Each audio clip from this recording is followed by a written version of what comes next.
بسم اللہ الرحمن الرحیم۔ السلام علیکم۔ پروگرام علم و حکمت میں خوش آمدید۔ میں ہوں محمد حسن الیاس۔ ناظرین کرام، سیاست کے حوالے سے دین اسلام کی کیا ہدایات ہیں، وہ کیا احکامات ہیں جن کو قیامت تک اب مسلمانوں نے اپنے پیش نظر رکھنا ہے، اس وقت جس وقت وہ ایک نظم اجتماعی میں کسی ریاست کو وجود پذیر کرنا چاہتے ہیں۔ جمہوریت اور جمہوریت کے حوالے سے اٹھنے والے اعتراضات، خود رسالت مآب صلی اللہ علیہ وسلم کا اسوہ اور آپ کے بعد خلفائے راشدین کا انتخاب، یہ سب کچھ ہم زیر بحث لائے۔ اس بحث کو آج ہم آگے بڑھائیں گے اور یہ جاننے کی کوشش کریں گے کہ جمہوریت کے حوالے سے بالعموم جو مذہبی اذہان میں ابہامات پائے جاتے ہیں اس کو ہم سب کیسے دیکھتے ہیں، اور جمہوریت کا بالخصوص ہمارے ملک کے تناظر میں کیا مستقبل ہے۔ یہ سارے سوالات لے کر حاضر خدمت ہیں۔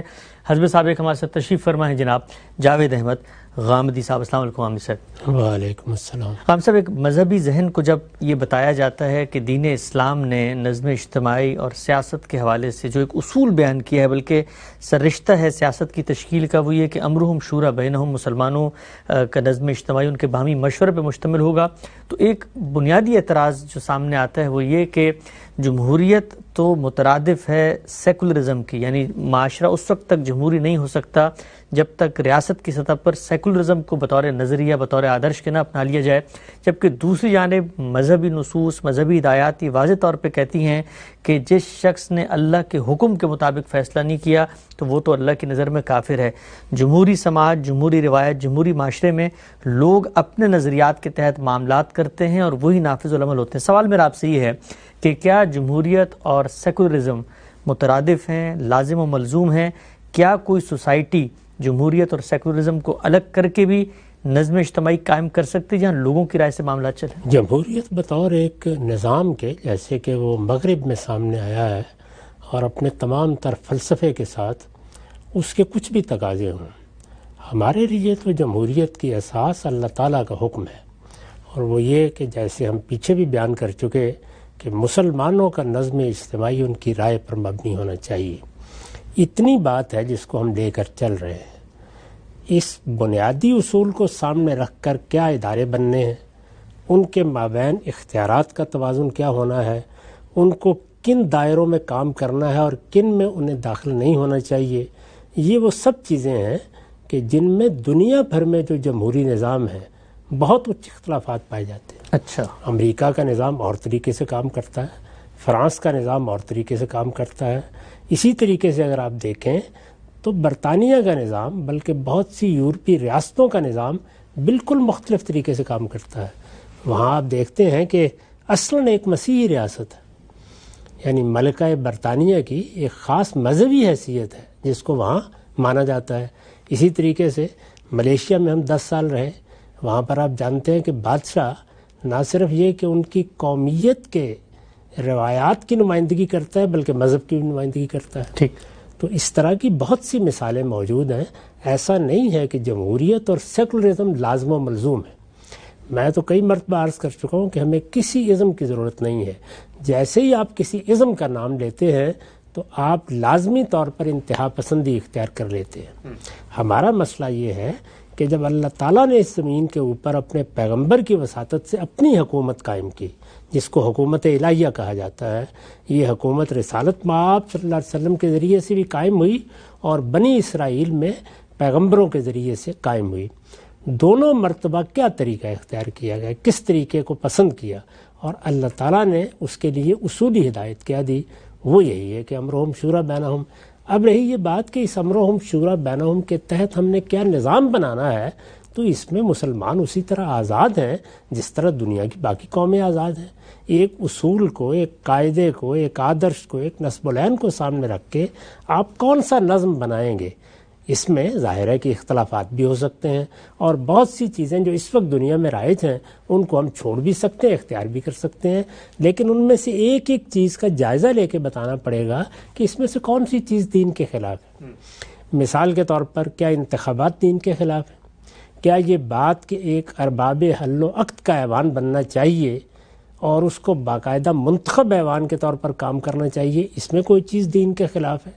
اسی طریقے سے جو مختلف ادارے ہیں، جیسے مقننہ ہے، جیسے عدلیہ ہے، جیسے انتظامیہ ہے، کیا ان کے درمیان جو اختیارات کا ایک توازن پیدا کیا گیا ہے، یہ کوئی دین کے خلاف چیز ہے؟ ایک ایک چیز کا آپ جائزہ لے کے دیکھ لیں، ان میں سے کسی چیز پر حرف نہیں دھرا جا سکتا. ہاں بہتری کی گنجائش تمام انسانی کاموں میں ہوتی ہے اور وہ سفر جاری رہنا چاہیے. ٹھیک. اچھا عام صاحب، جب ہم جمہوریت کی بات کرتے ہیں تو سب سے پہلی بنیادی چیز یہ ہوتی ہے کہ عوام کی رائے سے فیصلے ہوں گے. اب اگر فیصلوں کی قوت، اختیار، طاقت، مرکز عوام بن چکے ہیں، سرچشمہ وہ ہیں پورے نظام کا، تو دین کا جو یہ اصول تھا کہ فیصلے تو ہوں گے قرآن کی بنیاد پہ، سنت کی بنیاد پہ، لیکن دوسری طرف جمہوریت کے اندر بنیادی اصول ہے کہ عوامی رائے سے فیصلے ہوں گے. تو اگر ہم جمہوریت کو اپناتے ہیں تو سیکولرزم کا جو بنیادی تقاضا ہے کہ آپ اپنے لحاظ سے معاملات کرتے ہیں، مذہب کا اس میں کوئی دخل نہیں ہوتا، تو ہم تو مذہب کو جمہوریت کے اصول میں الگ کر دیتے ہیں. میں نے تو یہ عرض کیا کہ ہم تو جمہوریت کی بات کر رہے ہیں، یعنی امرہم شورا بینہم کی. تو اس میں جن لوگوں نے رائے دینی ہے وہ کون ہے؟ اگر وہ مسلمان ہیں تو مسلمان کا مطلب کیا ہوتا ہے؟ مسلمان کا مطلب یہ ہے کہ یہ وہ فرد ہے جس نے اپنے مرضی کو اپنے پروردگار کے سامنے سرنڈر کر دیا ہے. اسی کو آپ قرآن و سنت کا حکم کہتے ہیں. یعنی میں جب مسلمان ہوتا ہوں تو مسلمان ہونے کا اگر میں نے شعوری فیصلہ کیا ہے تو اس کے معنی کیا ہے؟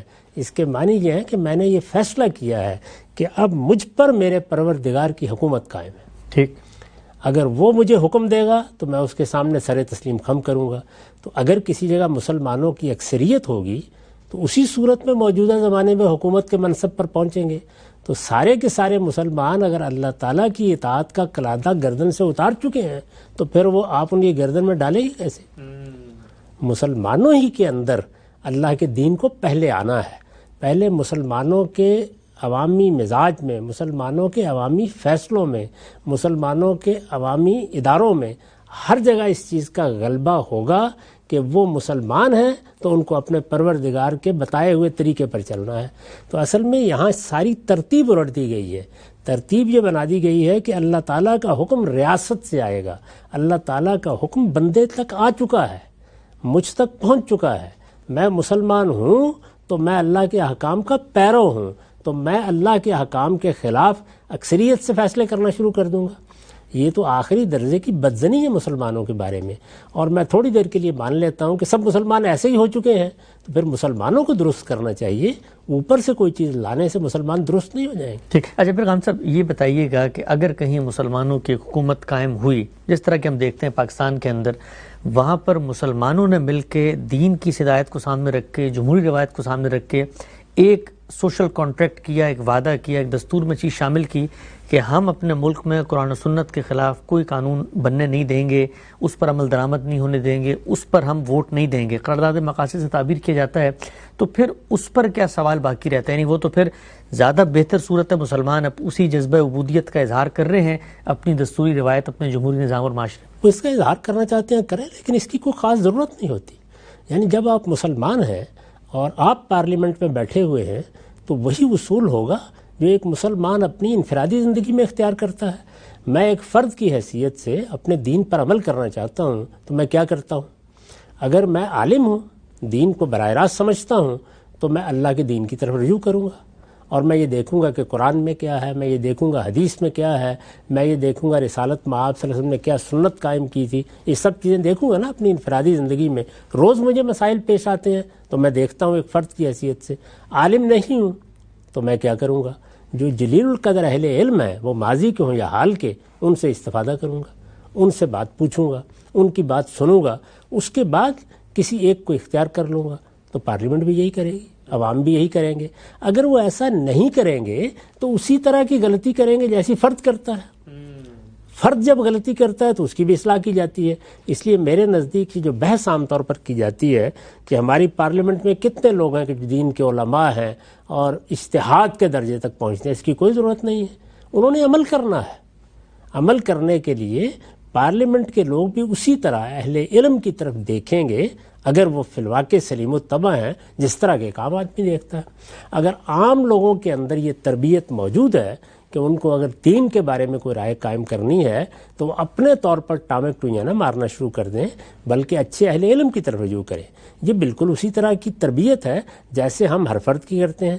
اپنے بچوں کو بھی کہتے ہیں کہ اپنے طور پر کوئی گولیاں نہ کھانا شروع کر دینا، بلکہ ڈاکٹر کی طرف رجوع کرنا. چھوٹی سے چھوٹی دوا کے لیے بھی کسی ماہر سے مشورہ کرنا. اس کے بعد آپ کا انتخاب ہوتا ہے، آپ ایک ماہر کی بات پہ زیادہ مطمئن نہیں دوسرے کے پاس چلے جاتے ہیں. تو مسلمانوں کی جو پارلیمنٹ بنے گی جس میں ان کی اکثریت ہوگی، وہاں پر بھی یہی صورت ہوگی کہ اگر اللہ کے دین سے متعلق کوئی زیر بحث چیز ہے اور مسلمان اس میں اپنے لیے کوئی قانون سازی کرنا چاہتے ہیں تو ظاہر ہے وہ اسی پروسیس سے اس کو گزاریں گے. اس وقت بھی ایسا نہیں ہوتا کہ پارلیمنٹ قانون سازی کرتی ہے تو وہاں سب ماہرین قانون بیٹھے ہوئے ہوتے ہیں. اس وقت بھی ایسا نہیں ہوتا. یعنی جو جدید قوانین ہیں ان کے بھی پارلیمنٹ کے ارکان ماہرین نہیں ہوتے، بلکہ قانون کے ماہرین کی طرف مراجعت کی جاتی ہے، وہ اپنی رائے دیتے ہیں، مختلف مسودات سامنے آتے ہیں، وہ کمیٹیوں میں سے گزرتے ہیں، ان پر بحث و تمہیز ہوتی ہے، اس کے بعد آپ کسی قانون کو اختیار کرتے ہیں. اصل میں پارلیمنٹ کا کام یہ نہیں ہے کہ وہ اجتہاد کرے، پارلیمنٹ کا کام یہ ہے کہ وہ اجتہادات میں سے اپنے لیے مجموعی حیثیت میں، جیسے فرد کسی اجتہاد کا انتخاب کرتا ہے یا کسی نقطہ نظر کا انتخاب کرتا ہے، انتخاب کر لے. یہی کام پارلیمنٹ کرتی ہے. اس لیے میرے نزدیک یہ بحث ہی بالکل بے معنی ہے کہ ان کی صلاحیت کیا ہے اور ان کی اہلیت کیا ہے. جو صلاحیت ایک فرد کی دین کے معاملے میں ہوتی ہے وہی بحثیت مجموعی پارلیمنٹ کی ہوتی ہے. جیسی قوم ہوگی ویسی پارلیمنٹ وجود میں آ جائے گی. جتنا لوگوں کا دینی شعور ہوگا اسی کا ظہور پارلیمنٹ کے فیصلوں میں ہونا شروع ہو جائے گا. یہ وہ فطری طریقہ ہے جو اللہ کے دین نے ہمیں سکھایا ہے. اس کے لیے مصنوعی قسم کے اقدامات کرنے کا حاصل سوائے منافقت کے کچھ نہیں ہوتا. اصولی بات یہ ہے کہ آپ انفرادی زندگی میں جس طرح دین کی پیروی کرتے ہیں اجتماعی زندگی میں اس سے مختلف خواب نہیں دیکھ سکتے. ایک ہی چیز ہوگی. اگر انفرادی زندگی میں ہم یہ دیکھیں کہ مسلمان بحثیت مجموعی 50% کے قریب دین پر عمل کرتے ہیں تو اجتماعی زندگی میں بھی یہی نسبت تناسب رہے گی. اور اگر یہ معلوم ہو کہ کسی معاشرے میں مسلمان تو 100% دین پر عمل پیرا ہیں تو آپ دیکھیں گے کہ وہاں پر ان کی پارلیمنٹ میں، ان کے فیصلوں میں، ان کے اداروں میں ہر جگہ 100% دین کا ظہور ہو جائے گا. یہ وہ طریقہ ہے جو اختیار کرنا چاہیے. رہے قانونی معاملات تو قانونی معاملات میں ظاہر ہے قانون سازی ہوگی. جب قانون سازی ہوتی ہے تو اس موقع کے اوپر جیسے فرد کی حیثیت سے میں اگر دین کا عالم نہیں ہوں تو میں علماء کی طرف رجوع کرتا ہوں، مجتہدین کی طرف رجوع کرتا ہوں. انہوں نے قرآن کو کیسے سمجھا ہے، انہوں نے حدیث کو کیسے سمجھا ہے. اسی طرح ماہرین قانون کی طرف رجوع کرتا ہوں. اسی طرح مجھے اگر کسی موقع کے اوپر علاج کرانا ہوتا ہے تو ماہرین طب کی طرف رجوع کرتا ہوں. کوئی معیشت کا معاملہ ہے تو ماہرین معیشت کی طرف رجوع کرتا ہوں. تو یہ دنیا کا نظم اسی اصول پر چل رہا ہے. یہاں یہ کبھی نہیں ہوتا کہ ہر فرد ماہر معیشت بھی ہو، ماہر قانون بھی ہو، دینی علوم کا بھی ماہر ہو. اسی طرح یہ ممکن ہی نہیں ہے کہ کوئی ایک نظم اجتماعی قائم کیا جائے تو اس میں سب کے سب لوگ قانون کے ماہرین ہوں. وہ لوگوں کے نمائندے ہوتے ہیں اور وہ لوگوں ہی کی نمائندگی کے لیے وہاں بھیجے جاتے ہیں. تو جیسے فرد انتخاب کرتا ہے اسی طرح لوگ انتخاب کر لیتے ہیں. ارباب حل و عقد انتخاب کرتے ہیں. یہ رائے صحیح ہے، یہ رائے غلط ہے، اس کے مطابق نظم بن جاتا ہے. ٹھیک. اچھا ہم سے بھی جو ایک بات آپ فرماتے ہیں کہ جو شعور مسلمانوں کے معاشرے میں موجود ہوگا وہی ریفلیکٹ ہوگا ان کی ریاست کے نظم میں، قانون سازی میں، ہر جگہ پر.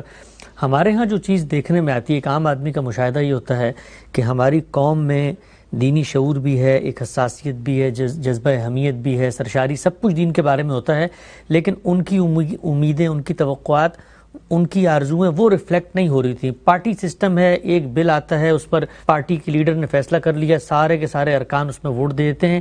یہ کیسے لازم ہے کہ جو کچھ عوام کی امیدیں، توقعات، دینی شعور ہے وہی پارلیمنٹ میں ریفلیکٹ ہو رہا ہے؟ چونکہ ہمارا انتخابی نظام تو پارٹی بیس ہے اور پارٹی کے لیڈر فیصلہ کرتا ہے تو قانون پاس ہو جاتے ہیں ورنہ رد ہو جاتے ہیں. یہ جو پارٹیاں ہیں ان کو وہاں بھیجتا کون ہے؟ عوام ہی بھیجتے ہیں نا. لوگ ووٹ دیتے ہیں تو جاتی ہیں.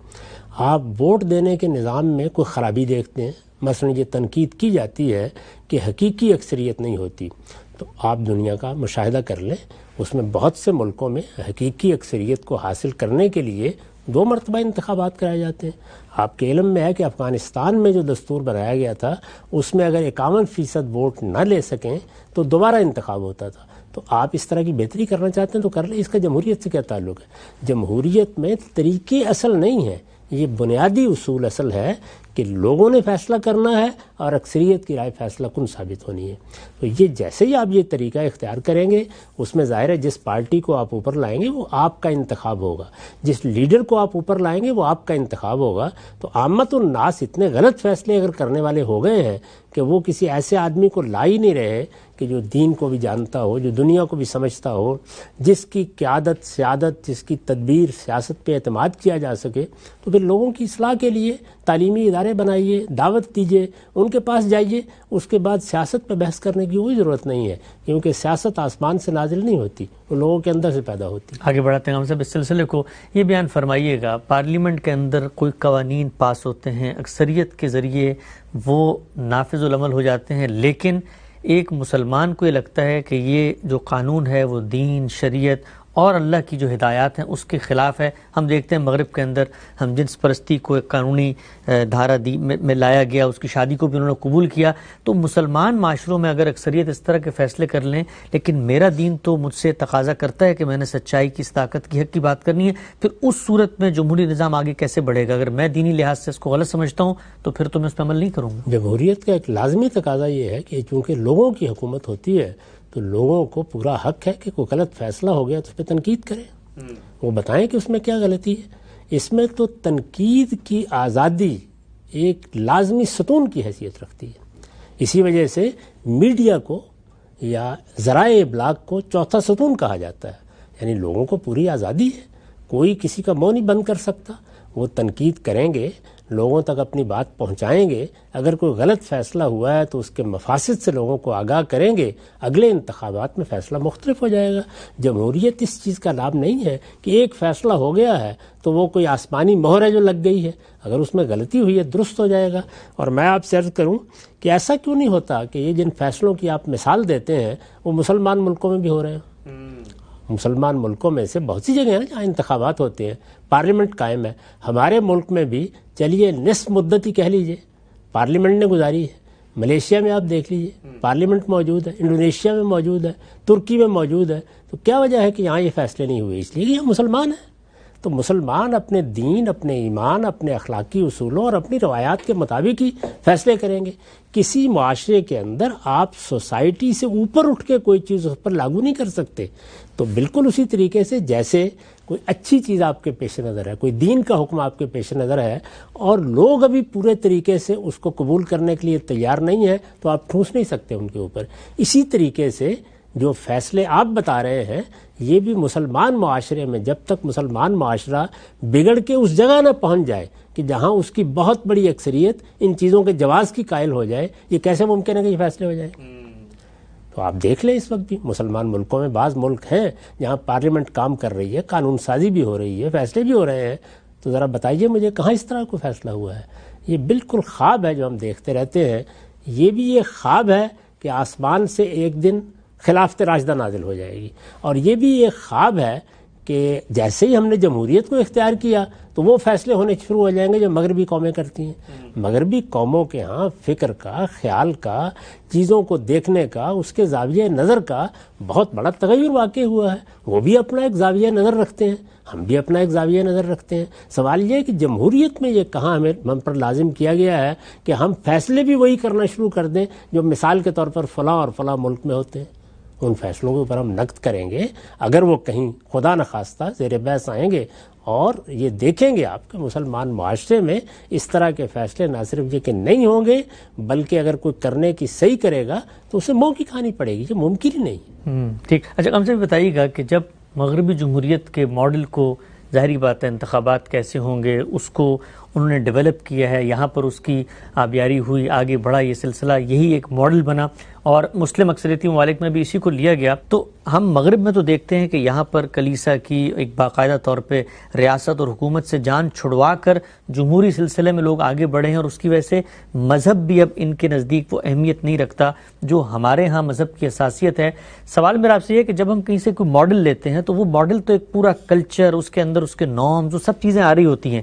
تو جب یہاں پر جمہوریت نے مذہب کو بالکل الگ کر دیا ہے، مذہب سے لوگ دور ہو چکے ہیں، پوری کی پوری قوم نے ایک طرح سے کہا یہ جاتا ہے کہ مذہب کو ترک کر کے ایک آزادی کی زندگی گزاری ہے مغرب میں. تو اب جب ہمارے ہاں یہ جمہوریت آئے گی تو پھر اس کے لازم اثرات تو یہی ہوں گے کہ ہمارے یہاں بھی مذہب کے ساتھ جو تعلق ہے وہ کمزور ہو جائے. میں پھر گزارش کروں، میں کئی بار عرض کر چکا ہوں کہ یہاں جو کچھ بھی ریوالٹ ہوا ہے یا بغاوت ہوئی ہے وہ کلیسا کے خلاف ہوئی ہے. ہمارے یہاں ایسا کوئی ادارہ موجود ہی نہیں ہے. یہ تو بعض ملکوں میں یہ ہوا ہے کہ وہاں چونکہ علماء کے بہت بڑے بڑے ادارے قائم ہو گئے، زیادہ تر مسجدیں بھی انہی کے پاس چلی گئیں، تو ان کی ایک سیٹ پاور بن گئی ہے جس کی وجہ سے وہ کبھی کبھی ڈکٹیٹ کرانے کی کوشش کرتے ہیں. جیسے کہ اس وقت بھی ہم دیکھ رہے ہیں، اس سے پہلے بھی دیکھتے رہے ہیں، یہ چیز تو ہمارے ہاں بعض ملکوں میں نمایاں ہوتی ہے، اور وہ بھی بعض ملکوں میں، اور خاص طور پر اگر آپ دیکھیں تو ہمارے ملک میں اس کا زیادہ ظہور ہوتا ہے. ورنہ ملیشیا میں ہم نے دیکھا، انڈونیشیا کو بہت قریب سے دیکھا، وہاں اس طرح کی چیزیں کم تر ہیں، اس بڑے پیمانے پر نہیں ہوتی. ہمارے ہاں یہ چیز ہو جاتی ہے، لیکن کوئی باقاعدہ ادارہ ہے، کوئی پوپ ہے جس نے اختیارات استعمال کرنے ہیں، اس کا فتویٰ اگر آ جائے گا تو اس کے سامنے سب کو سر جھکانا ہے. وہ سائنس میں بھی مداخلت کرے گا، طب میں بھی مداخلت کرے گا، ہر جگہ اپنی رائے دے گا. ایسا کوئی ادارہ مسلمانوں میں کبھی وجود پذیر ہی نہیں ہوا. رسالت مآب صلی اللہ علیہ وسلم نے اور خلفائے راشدین نے اس برہمنیت کی ابتدائی نہیں ہونے دی. یہ پاپائیت کبھی وجود پذیر نہیں ہو سکی. تو جب یہ نہیں ہو سکی تو اس کا اندیشہ کہاں سے پیدا ہو گیا کہ ہمارے ہاں یہ چیز ہوگی. یہاں جو کچھ ہوا ہے مغربی دنیا میں، وہ پہلے بہت اچھی طرح سمجھ لیجئے کہ وہ مذہب کے خلاف اصلاً ریوالٹ نہیں تھا، کلیسا کے خلاف تھا. اچھا. اور کلیسا کے خلاف جو ریوالٹ ہوا بالکل درست ہوا. یعنی اگر مجھے بھی آج موقع ملے کہ میں اس کا سپاہی بنوں تو میں بننا اپنے لیے باعث عزت سمجھوں گا، اس لیے کہ اس طرح کا نہاد کسی گروہ کا بھی قائم نہیں ہونا چاہیے، نہ مسلمانوں کے ہاں، نہ مسیحیوں کے ہاں، نہ کسی اور جگہ کے اوپر. لوگوں کو اپنی رائے قائم کرنی ہے. یہ جو مذہب کے معاملے میں سوالات پیدا ہوئے ہیں وہ فلسفے سے، سائنس سے، لوگوں کے ہاں آزادی رائے کی وجہ سے پیدا ہوئے ہیں. وہ ہر جگہ پیدا ہوں گے اور ہمارے معاشرے میں بھی ہوں گے. ان کا جواب دینے کا طریقہ یہ ہے کہ آپ استدلال کے ساتھ اپنی بات لوگوں پر واضح کریں. اس لیے کہ ہمارے دین نے بھی یہ اصول قائم کر دیا ہے کہ لا اکراہ فی الدین، دین کے معاملے میں کوئی جبر نہیں اختیار کیا جا سکتا. انہوں نے مذہبی جبر سے نجات حاصل کی ہے، مذہب سے نجات حاصل نہیں کی. اب بھی یہاں پر دیکھیں، آپ امریکہ ہی میں دیکھ لیں اور ملکوں میں دیکھ لیں، کروڑوں کی تعداد میں لوگ مذہب سے محبت رکھتے ہیں. دوسری چیز جس کو سامنے رکھنا چاہیے وہ یہ ہے کہ سینٹ پال کے ایک فیصلے کے نتیجے میں، اور ایک مذہبی فیصلہ تھا، شریعت ختم کر دی گئی. تو اس وجہ سے یہاں کی سوسائٹی کو وہ مسئلہ ہی درپیش نہیں. یعنی ان کے ہاں تو اب مراجعت کے لیے کوئی شرعی نظام نہیں ہے جیسے ہمارے ہاں شریعت ہے، دین میں کچھ احکام ہے جو ہمیں دیے گئے ہیں. ان کے ہاں تو یہ ہے کہ مذہب کے ساتھ ایک عمومی تعلق ہوگا. سیدنا مسیح علیہ السلام کو آپ نجات دہندہ مانتے ہیں تو آپ ایک مذہبی آدمی ہیں. زیادہ سے زیادہ یہ ہے کہ آپ کو اگر موقع ملے تو آپ اتوار کے اتوار گرجے میں چلے جائیں، کلیسا میں چلے جائیں. اس سے زیادہ کوئی مطالبہ نہیں ہے یہاں مذہب کا. تو اس وجہ سے یہاں پر وہ بحثیں بھی آپ کو نہیں نظر آتی. ہمارے ہاں ہمارا جو دین ہے اسلام، اس میں مذہب کے کچھ مطالبات ہیں اجتماعی زندگی کے بارے میں بھی، وہ زیر بحث آئیں گے، ان کے بارے میں گفتگو بھی ہوتی ہے. اور اگر آپ اس وقت ایک نظر ڈالیں تو جتنے مسلمان ممالک ہیں سب کے دساتیر میں اس چیز کو ملحوظ رکھا گیا ہے. ان کے فیصلوں میں بھی یہ چیز ملحوظ ہوتی ہے. ان میں بعض اوقات تصویب تک کے لیے ازہر کی طرف چیزیں بھیجی جاتی ہیں یا بعض دوسرے اداروں کی طرف بھیجی جاتی ہیں. تو ہر معاشرہ اپنی روایات کے مطابق، اپنے تصورات کے مطابق فیصلے کرتا ہے. یہی آزادی ہر حال میں باقی رہنی چاہیے. آپ مسلمانوں کے معاشرے کو آزادی کے ساتھ جمہوری فیصلے کرنے دیجئے، تنقید کو روا رکھنے دیجئے، جو چیز غلط ہے اس کا محاسبہ کرنے کا موقع دیجئے. یہ آپ دیکھیں گے کہ بتدریج سیاسی استحکام بھی آئے گا اور مسلمان معاشروں میں وہ فضا بھی پیدا ہوگی جہاں حقیقی علم، حقیقی دین تک آپ کی مراجعت کا باعث بنے. یہ نقطہ تو بڑی خوبصورتی سے واضح ہوا. ایک اور چیز کی طرف میں چاہتا ہوں آپ اپنا نقطہ نظر واضح کریں. کہا یہ جاتا ہے کہ اس پورے جمہوری نظام میں لوگ ہیں وہ آگے بڑھتے ہیں، ان کے اندر ایک اقتدار کی طلب کی حرص اور شہرت اور اسی طریقے سے اسی منصب حکمرانی پہ فائز ہونے کا جذبہ محرک ہوتا ہے، جس کے بعد جمہوری نظام وجود پذیر ہوتا ہے. جبکہ دوسری طرف ہمیں دیکھتے ہیں کہ اسلام کا مزاج، اس کا رویہ، خود رسالت مآب صلی اللہ علیہ وسلم کے ارشادات ہیں کہ ہم ان لوگوں کو عہدے نہیں دیتے جو اس کی طلب اور حرص رکھتے ہیں. تو یہ تو پورا نظام ہی اصل میں لوگوں کی خواہش، لوگوں کی حرص سے اقتدار کی بنیاد پہ کھڑا ہوتا ہے. تو اس کو ہم اسلام کے متوازی کیسے کرتے ہیں؟ اپنے آپ کو کسی منصب کے لیے موضوع سمجھنا اور اس کو پیش کرنا یہ کوئی ممنوع چیز نہیں ہے. حرص ایک بالکل الگ چیز ہے. ایسے معاملات وہ ہیں جن کی اخلاقی اصلاح ہوتی ہے. ہم جب کسی شخص کو مخاطب کرتے ہیں، وہ ایک مسلمان ہے، تو ہم اسے کہیں گے کہ تم اپنا اصل تعلق اپنے پروردگار سے قائم کرو، اپنے پروردگار کے بندے بن کر رہو، اپنے اندر ابدیت کا شعور پیدا کرو، اللہ تعالیٰ کے احکام کی پیروی کرو اور دنیا کی حرص اپنے اندر پیدا نہ ہونے دو. یہ اخلاقی چیزیں ہیں, یہ ہر مسلمان کو کہنی چاہیے, بلکہ ہر اچھے انسان کو ان کی تعلیم دینی چاہیے. لیکن اس کا یہ نتیجہ نکال لینا کہ لوگ اپنے آپ کو کسی منصب کے لیے پیش نہ کریں, یہ میرے نزدیک ایک ایسی چیز ہے کہ جو دنیا میں کسی ایک منٹ کے لیے بھی نہیں چل سکتی.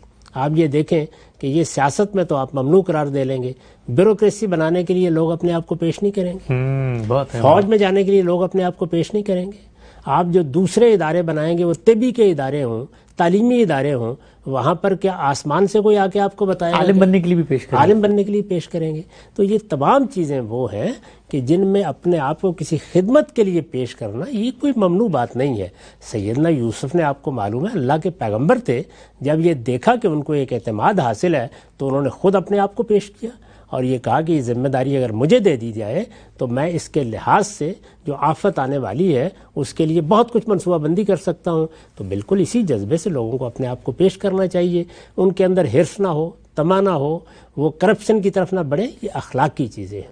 ان میں اگر کوئی چیز ظہور پذیر ہوگی اور وہ جرم کے درجے میں بنے گی تو اس کے خلاف کارروائی بھی ہو جائے گی, کیونکہ جمہوریت میں جس طریقے سے تنقید کی اجازت ہوتی ہے اسی طرح احتساب بھی ایک بنیادی اصول ہے. تو آپ جب اکاؤنٹیبل ہیں, آپ احتساب کے سامنے پیش کرنے کے لیے اپنے آپ کو تیار ہیں, تو اس کے نتیجے میں ایک تدریجی ارتقا پیدا ہوتا ہے اور اس کا لازمی نتیجہ یہ نکلتا ہے کہ بتدریج معاشرہ بہتری کی طرف بڑھتا ہے. دیکھیے میں یہاں یہ عرض کر دوں کہ یہ جو ہمارے یہاں روش چل پڑی ہے کہ تبدیلی کے خواب لوگ دیکھتے ہیں اور خواب دکھانے والے بھی آ جاتے ہیں, اسی طرح احتساب کے نعرے لگائے جاتے ہیں, ان سے کبھی استحکام پیدا نہیں ہوتا. اصل چیز کیا ہے کہ آپ ایک جمہوری معاشرے کو جمہوری طریقے سے سیاسی استحکام کی طرف بڑھنے دیجیے. یہ آپ سے آپ اداروں کی بہتری کا باعث بنتا چلا جاتا ہے. چنانچہ نتیجے کے طور پر احتساب بھی ہونا شروع ہو جاتا ہے, نتیجے کے طور پر لوگ بھی بہتر ہونے شروع ہو جاتے ہیں, اور نتیجے کے طور پر ان کے ہاں سوچنے سمجھنے اور معاملات کو دیکھنے کے اسالیب بھی بدلنے لگ جاتے ہیں, تبدیلی بھی آتی ہے. تو تبدیلی بھی تدریجاً ہونی چاہیے, احتساب بھی اداروں کے استحکام کے نتیجے میں ہونا چاہیے. اصل میں جو چیز کسی سوسائٹی یا معاشرے میں ترقی کا ذریعہ بنتی ہے, اس کے لیے خوبی پیدا کرتی ہے, وہ سیاسی استحکام ہے. سیاسی استحکام آمریت اور ملوکیت سے بھی پیدا ہو جاتا ہے, لیکن اس کی ایک قیمت دینی پڑتی ہے, اور وہ یہ ہے کہ لوگوں کی رائے ختم ہو جاتی ہے. تو جمہوریت کی خوبی یہ ہے کہ وہ ایک نظام بھی دیتی ہے, وہ سیاسی استحکام بھی میسر کرتی ہے, اور اس کے ساتھ آزادی رائے کی ضمانت بھی دیتی ہے, تاکہ آپ کے ہاں بہتر سے بہتر قیادت کے پیدا ہونے کے امکانات کھلے رہیں. ٹھیک, آگے بڑھاتے ہیں ہم سے اس سلسلے کو. یہ بیان فرمائیے کا جمہوری نظام کے اندر ظاہری بات ہے لوگ طے کریں گے. اس وقت ہم دیکھتے ہیں کہ وطنی قومیت کی بنیاد پہ ایک نظام چل رہا ہے. کہا ہی جاتا ہے کہ رسالت مآب صلی اللہ علیہ وسلم سے منسوب جو باتیں ہم تک نقل ہوئی ہیں ان میں یہ بیان ہوا ہے کہ جب ایک خلیفہ کی بیعت کر لی جائے تو اس کے بعد کوئی دوسرا شخص اگر اٹھتا ہے اور دوسرا شخص اپنی خلافت کے انعقاد کی بات کرتا ہے تو پھر اس کو روکا بھی جائے گا, اور یہاں تک کہ اگر وہ باز نہ آئے تو وہ باغی ہے, اس کو قتل بھی کر دیا جائے گا. ہم یہ دیکھتے ہیں دنیا کے اندر جتنے اسلامی ممالک ہیں وہاں پر تو کوئی 50-60 کے قریب حکمران ہیں, اور کہا ہی جاتا ہے کہ اس کے برمقابل دین میں یہ بات بیان ہوئی ہے کہ ایک حکمران ہوگا, ایک خلیفہ ہوگا, دوسرا اگر اٹھتا بھی ہے تو اس کا خاتمہ کر دیا جائے گا. اس کو کیسے دیکھیں؟ یہ دو بالکل الگ الگ باتیں ہیں. کسی جگہ بھی جب ایک شخص حکومت کے منصب پر آ جاتا ہے یا ایک نظام بنا دیا جاتا ہے تو اس کے خلاف بغاوت نہیں کرنی چاہیے, اس لیے کہ بغاوت کا مطلب کیا ہے. ایک چیز ہے تنقید. تنقید تو ہر موقع پر ہوگی, اور میں اس سے پہلے بھی کئی بار عرض کر چکا ہوں کہ حقیقی تبدیلی اور حقیقی مزاحمت فکری ہوتی ہے. یعنی جب آپ سوسائٹی کے اندر تنقید کا مزاج پیدا کرتے ہیں, لوگ تنقید سنتے ہیں, تنقید تنقیص نہیں ہوتی. یعنی آپ چیزوں کا تجزیہ کرتے ہیں, جائزہ لیتے ہیں, دانشور اپنی رائے دیتے ہیں, وہ تحلیل کر کے بتاتے ہیں کہ کیا طریقے ٹھیک ہیں اور کیا طریقے غلط ہیں. تو جیسے ہی آپ یہ روش کسی معاشرے کے اندر پیدا کرتے ہیں تو اس کے اچھے نتائج نکلنا شروع ہو جاتے ہیں. تنقید کی روش قائم کرنی چاہیے, یہی اصل میں صحیح طریقہ ہے کسی معاشرے کی تعمیر کا. اگر آپ معاشرے کے اندر تنقید کی روایت قائم کر دیتے ہیں تو پھر وہ بہت سے خدشات جو لوگ بیان کرتے ہیں وہ آپ سے آپ ختم ہونا شروع ہو جاتے ہیں. رسالت مآب صلی اللہ علیہ وسلم نے جو نظم قائم کیا, خلفائے راشدین نے قائم کیا, اس میں لوگ اپنی رائے دیتے تھے, دن رات تنقید کرتے تھے, عین مسجد میں کھڑے ہو کے تنقید کرتے تھے کسی موقع کے اوپر مسلمانوں کے خلفاء جو اس وقت تھے وہ کوئی خطبہ دے رہے ہوتے تھے، درمیان میں روک کر کہتے تھے کہ ہمیں تو فلاں بات پر اعتراض ہے. تو یہ چیز ہے کہ جس کو عام کرنا چاہیے. رہ گئی یہ بات کہ کوئی آدمی اٹھے اور اٹھ کے بغاوت کر دے، تلوار ہاتھ میں پکڑ لے، تو یہ تو اس میں کوئی شبہ نہیں کہ ہر جگہ جرم ہوگا. ہمارے ہاں اس وقت جو حکومت قائم ہے، مثال کے طور پر اگر کچھ لوگ اٹھے اور قانون کو اپنے ہاتھ میں لیں، یا وہ راستے بند کر دیں، یا وہ پارلیمنٹ پر چڑھ دوڑیں، یا وہ اس طریقے کا کوئی اقدام کریں کہ جس میں ایک مسلح گروہ اٹھے اور یہ کام کرے، تو یہ تو ہر جگہ جرم ہے. اسی بات کو رسالت پاک صلی اللہ علیہ وسلم نے بیان فرمایا تھا کہ جب مسلمان کسی ایک شخص کے اوپر متفق ہو جائیں، ظاہر ہے اس زمانے میں پارلیمنٹ کا یہ تصور نہیں تھا، تو مسلمان جب کسی ایک امام پر یا ایک امیر پر یا ایک شخص پر جس کو وہ خلیفہ بنا لے متفق ہو جائیں، تو پھر کسی کا یہ حق نہیں ہے کہ وہ اس کو چیلنج کرے یعنی اس کی جگہ لینے کی کوشش کرے. یہ نہیں ہے کہ اس کے اوپر تنقید نہ کرے. تو یہ بات ہے جو کہی گئی ہے. اس کا یہ نتیجہ کہاں سے نکل آیا کہ مسلمانوں کی ایک ہی حکومت قائم ہونی چاہیے؟ مسلمانوں کی حکومتیں تو آپ جانتے ہیں کہ پہلے 100 سال کے بعد ہی جب ہمارے فقہاء بھی اس طریقے سے سامنے نہیں آئے تھے، 2 جگہ قائم ہو گئی تھی، اور اس کے بعد 26 کے قریب مختلف ریاستیں یا سلطنتیں کہیے وہ قائم ہوتی رہی ہیں، خاندان حکومت کرتے رہے ہیں. یہ سارے معاملات مسلمانوں کے یہاں ہوتے رہے ہیں.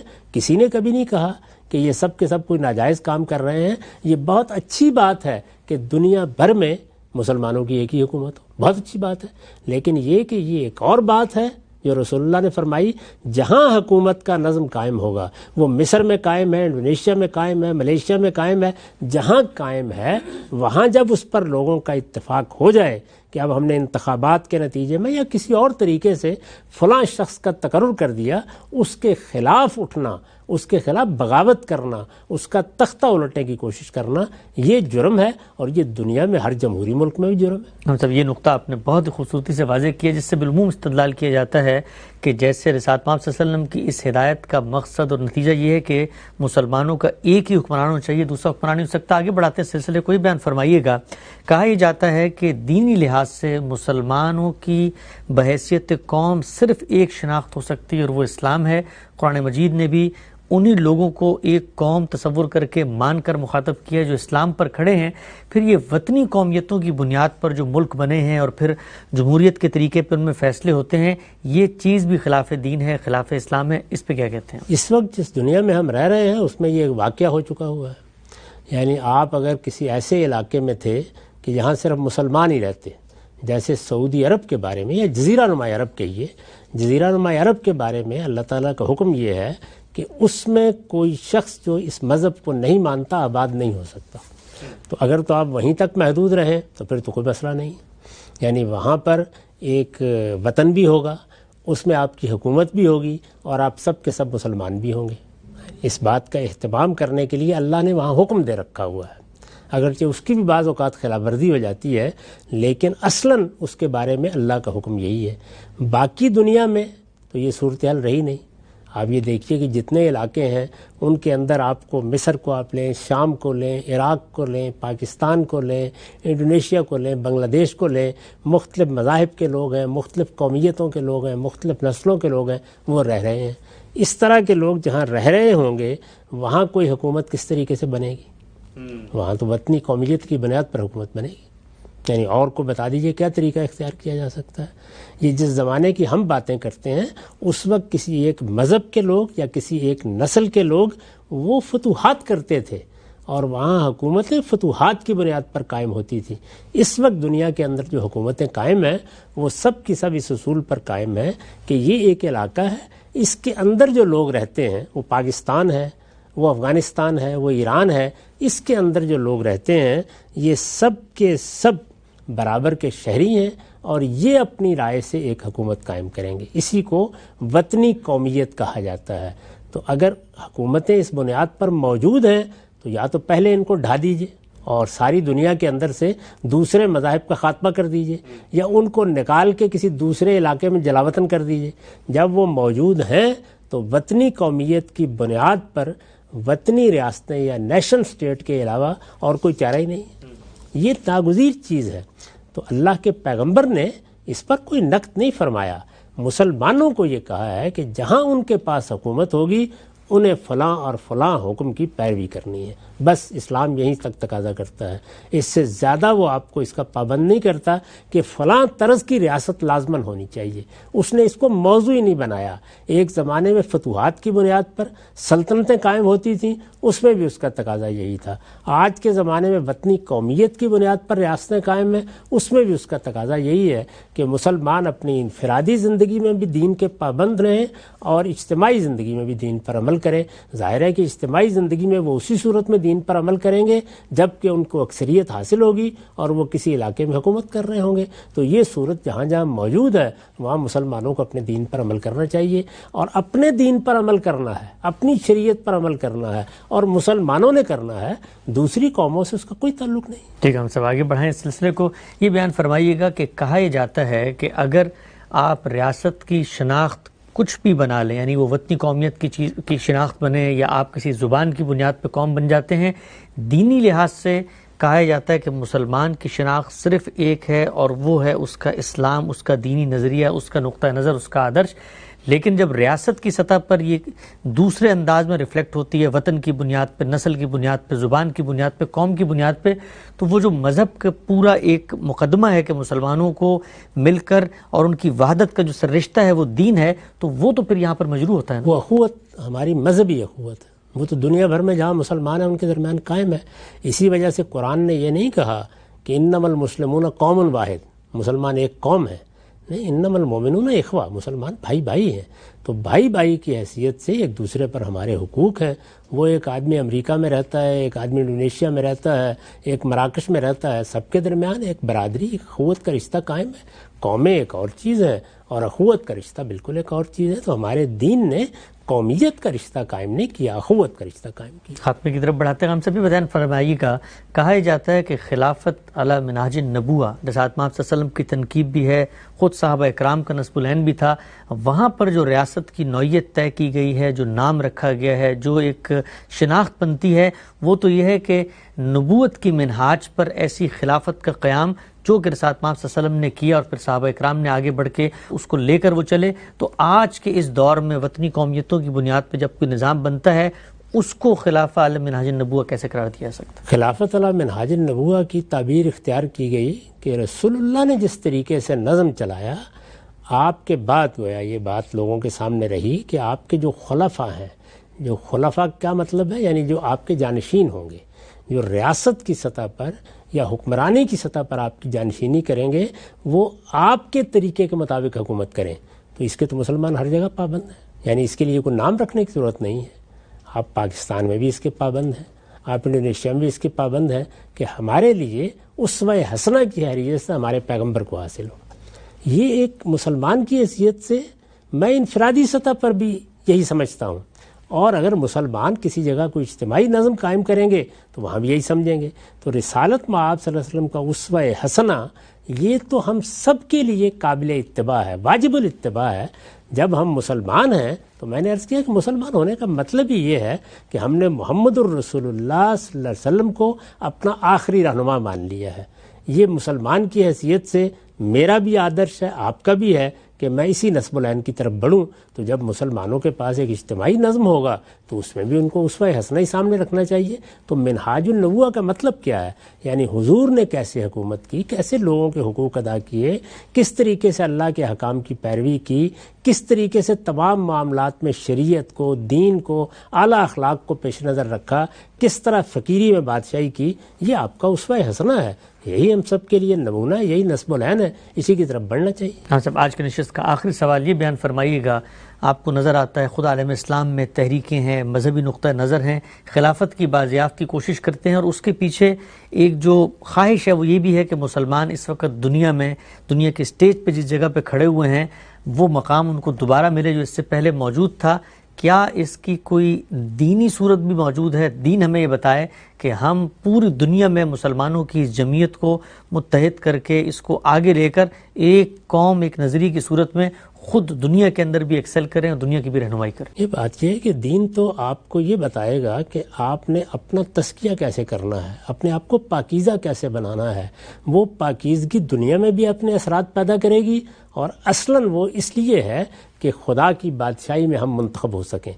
دنیا میں برتری حاصل کرنے کے لیے دنیا کے علوم سیکھنے ہیں، دنیا کے فنون سیکھنے ہیں، ان میں ایکسل کرنا ہے اور اپنے اندر اعلیٰ اخلاق پیدا کرنے ہیں.